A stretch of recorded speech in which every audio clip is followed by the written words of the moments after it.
অনেক সময় চট করে অজান্তেই আমাদের হঠাৎ করে রাতে অতিথি এসে গেলে আপনারা এই মাংসটা অবশ্যই ট্রাই করতে পারেন। তো আজকে আমি তার জন্য নিয়েছি, এখানে চিকেন নিয়েছি 300 গ্রাম মতো, আর এখানে নিয়েছি আলু নিয়েছি। আলুগুলো আমি ছোট করে কেটেছি, আপনারা চাইলে বড় করে কাটতে পারেন। এখানে নিয়েছি পেঁয়াজ কুচি, 4টে মতো পেঁয়াজ কুচি নিয়েছি বড় সাইজের। আর এখানে একটি টমেটো কুচি নিয়েছি মাঝারি সাইজের, আর কাঁচা লঙ্কা কুচি আপনার ইচ্ছা মতো।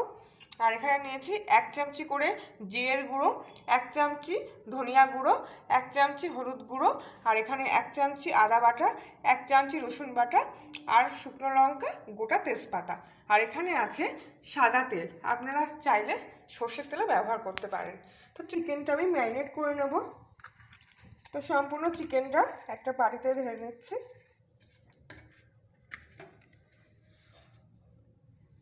তারপর দিচ্ছি এতে পেঁয়াজ কুচি,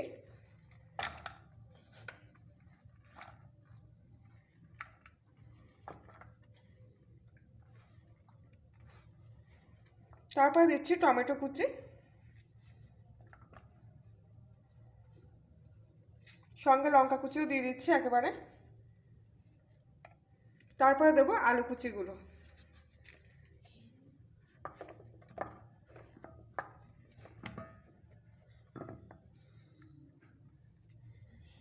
আর তারপরে একে একে আমি সব মশলাগুলো দিয়ে দিচ্ছি। প্রথমে দিচ্ছি হলুদ,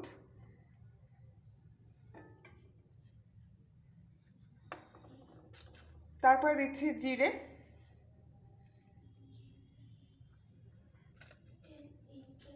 ধনিয়া গুঁড়ো, সব কিছু এখানে বড় চামচি 1 চামচি করে আছে। তারপর দিচ্ছি রসুন,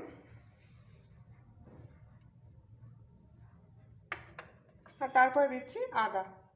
এগুলো সব কিছু 1 চামচি করেই আছে।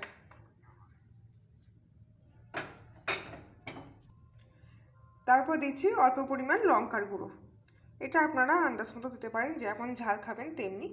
আর তারপর দিচ্ছি 1 চামচি লবণ। সব শেষে দেব তেল।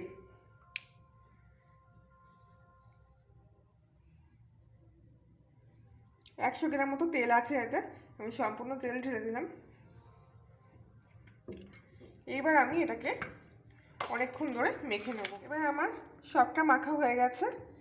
এবার আমি এটাকে কিছুক্ষণের জন্যে ঢেকে রাখবো। এবার আমি কড়াইতে কিছুটা তেল দিলাম, যেহেতু আমি ম্যারিনেট করার সময় প্রায় 100 গ্রাম মতো তেল দিয়েছিলাম, তাই এবার আমি একটু সামান্য পরিমাণ তেল দিলাম। তেলটা গরম হয়ে গেলে গোটা শুকনো লঙ্কা একটা দিয়ে দেবো ফোড়ন হিসাবে, একটা গোটা তেজপাতা দিয়ে দেবো।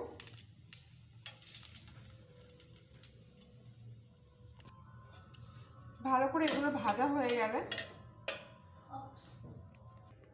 ম্যারিনেট করা মাংসটা আমি কিছুক্ষণের জন্য ঢাকা দিয়ে রেখেছিলাম, সেইটা আবার কড়াইতে দিয়ে দেবো। সম্পূর্ণ মাংসটা আমি একেবারে দিয়ে দেবো।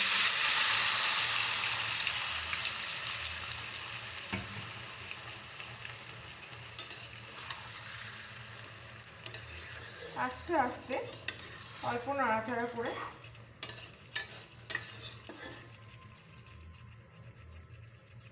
গ্যাসের ফ্লেমটা একদম সিম আঁচে দিয়ে আবারও আমি ঢাকা দিয়ে দেবো।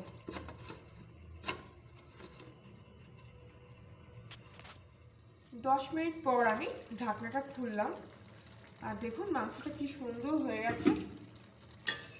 পেঁয়াজ টেস্টগুলো একদম সুন্দরভাবে গলে গেছে।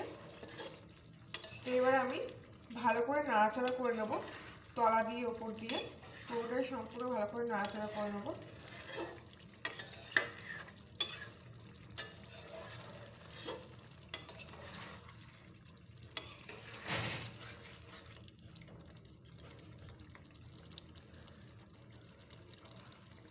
মাংসটার থেকে অল্প অল্প তেল ছাড়াও আরম্ভ করেছে গা দিয়ে।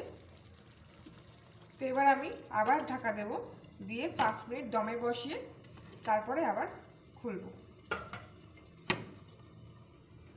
5 মিনিট দমে দেওয়ার পর আবার আমি ঢাকনাটা খুললাম, আর এবার দেখুন মাংসটা একদম দেখেই মনে হচ্ছে সম্পূর্ণ পরিপাক হয়ে গেছে। তো সব শেষে আমি এবার 1 চামচি গরম মশলা দিয়ে দেবো এতে।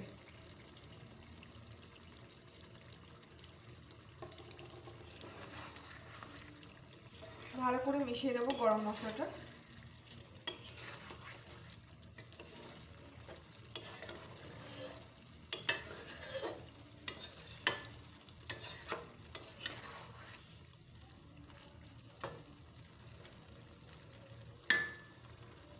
তো এবার আমি গ্যাসটা অফ করে দেবো। মাংস রান্না আমার সম্পূর্ণ শেষ হয়ে গেছে।